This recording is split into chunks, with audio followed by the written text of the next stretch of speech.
안녕하십니까. 워너비TV의 워너비입니다. 워너비TV의 해외 선물 실전 매매. 오늘은 이동평균선에 대해서 여러분들에게 간단하게 기법 설명을 해드리도록 하겠습니다. 자, 이동평균선이란 특정 기간 내에 고점과 저점을 n분의 1한 평균값, 중심값을 얘기하는 겁니다. 이 이동평균선을 보는 이유 중에 하나는 이동평균선이 바로 왜 볼까요? 우리 바로 지지와 저항의 역할을 해서 우리가 보는 겁니다. 지금의 가격보다 위에 있으면 이동평균선은 저항의 역할을 하는 거고요. 지금의 가격보다 밑에 있으면 지지 역할을 합니다. 따라서 지지와 저항을 역할을 해주기 때문에 우리가 이동평균선을 보는 거지, 그런 역할이 없다면 이동평균선을 볼 이유가 없습니다. 자, 해외 선물의 모든 기법은 바로 지지와 저항자리를 찾아서 우리가 진입하는 게 목적입니다. 기법이랑 다 여기에 국한되어 있는 거고요. 자, 지지에서 매수를 할 거냐, 지지 이탈 매도를 할 거냐, 저항에서 매도를 볼 거냐, 아니면 저항 돌파 매수를 볼 거냐, 바로 이거밖에 없는 겁니다. 결국은 우리가 해선을 하든 주식을 하든 지지와 저항을 찾아서 그 진입자리에 진입을 하기 위해서 우리가 공부를 하는 거고, 진입자리를 찾기 위해서 열심히 공부를 하는 것입니다. 이해되시겠죠? 자, 그러면 이동평균선은 보통 우리가 많이 보이는 분들이 5, 20, 60, 120, 240선을 봅니다. 뭐 그 전에 뭐 3선도 있고 10선도 있고요. 100선도 있고 뭐 200선도 있습니다. 그런데 우리가 대부분 많은 사람들이 왜 5, 20, 60, 120, 240선을 얘기를 하느냐, 이 이유도 모르고 매매하시는 분이 많을 것 같아요. 전문가도 모르는 분이 꽤 있더라고요. 이유인 즉슨 한 주에 우리가 며칠 매매하죠? 5일 매매합니다. 그죠? 5일이 4주니까요. 한 달에 5주짜리도 있긴 하지만 그냥 평균치를 잡는 겁니다. 그 4주 매매니까 20선을 보게 되겠죠? 그게 분기가 되면 곱하기 3분기가 되죠. 한 분기가 되잖아요. 그게 60선이 되겠죠. 120선은 반년, 240선은 1년치를 보는 겁니다. 꼭 240선이 240일이 아닙니다. 하지만 우리가 어바웃으로 계산해서 240선을 보는 거고, 그렇다고 이 중간중간에 있는 선들을 무시하느냐, 전혀 무시하는 필요는 없습니다. 그 선에서 지지가 된다면 우리가 지지 저항을 볼 수 있는 것입니다. 하지만 여러분들, 요즘 모든 그 해외 선물들이 거의 개인들 빼놓고는 AI가 돌죠. 그러니까 여러분들이 AI 프로그램이라고 한다면 소수가 보는 100선, 200선, 뭐 10선을 보겠습니까? 아니면 많은 사람들이 보는 5, 20, 60, 120, 240을 여러분들 신경을 쓰면서 프로그램을 짜겠습니까? 아무래도 확률적으로 많은 사람들이 보는 이평선을 좀 더 신경 쓰면서 프로그램을 짜겠죠? 소수가 보는 프로그램성을 신경 쓰면서 짜기보다는 바로 이런 이유로 우리가 보통 5, 20, 60, 120, 240선을 본다라고 생각하시면 됩니다. 또한 이동평균선이 우상향이 되면 상승 추세를 볼 수 있는 거고요. 그게 우하향이면 하락 추세를 볼 수 있습니다. 그 다음에 수평일 때는 보통 박스권으로 우리가 여기고 매매를 하게 됩니다.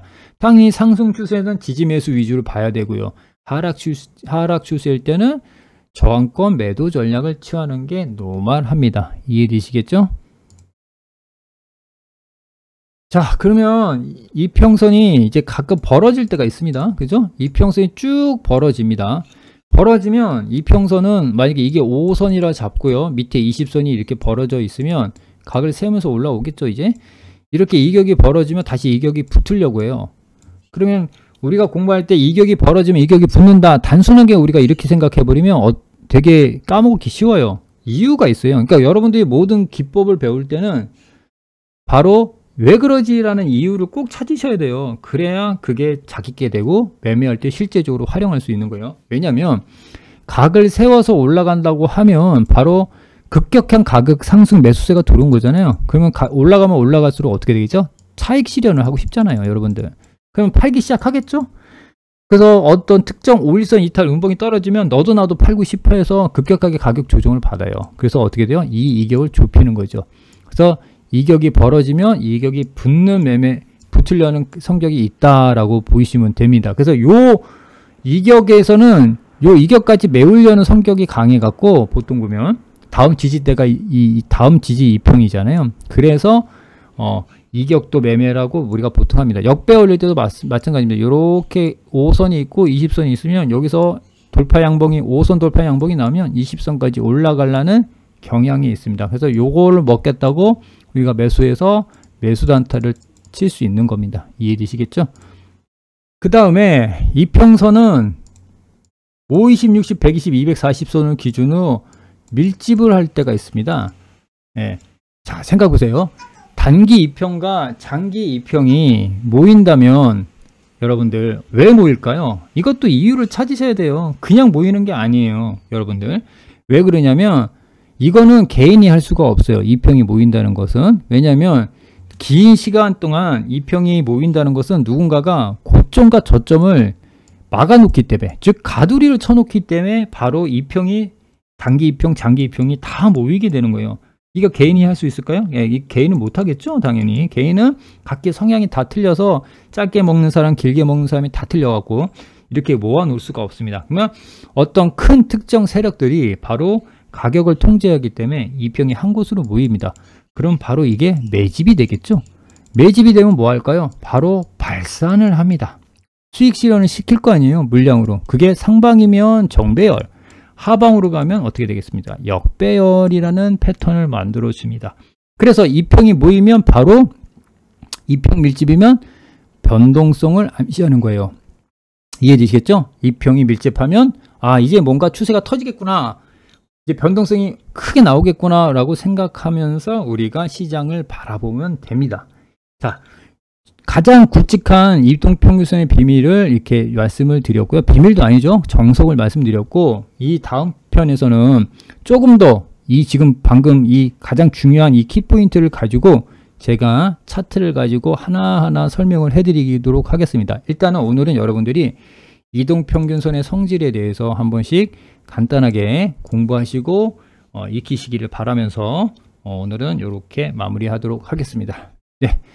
자, 그 다음에 저는 보시면 워너비 TV라고 유튜브에 검색하시면 제 이 동영상이라든가 여러 각종 기법들을 여기다 올려 드릴 거고요. 거기에 이제 게시물을 클릭하면 예전에는 생방송을 제가 다른 계정으로 하기 때문에 다른 계정으로 링크를 올려드렸는데 요즘은 이걸 카페로 바꿔놨습니다. 제가 무료 카페를 오픈하고 있으니까요. 여러 가지 도움을 받고자 하신 분들은 카페에 들으셔서 저와 함께 하시면 될 것 같습니다. 자, 고생하셨습니다. 자, 다음 편 2탄에서는 좀 더 오늘 배운 거 가지고 바로 실전에 적용하는 모습을 보이도록 해드리겠습니다. 자, 고생하셨습니다. 워너비TV의 워너비였습니다.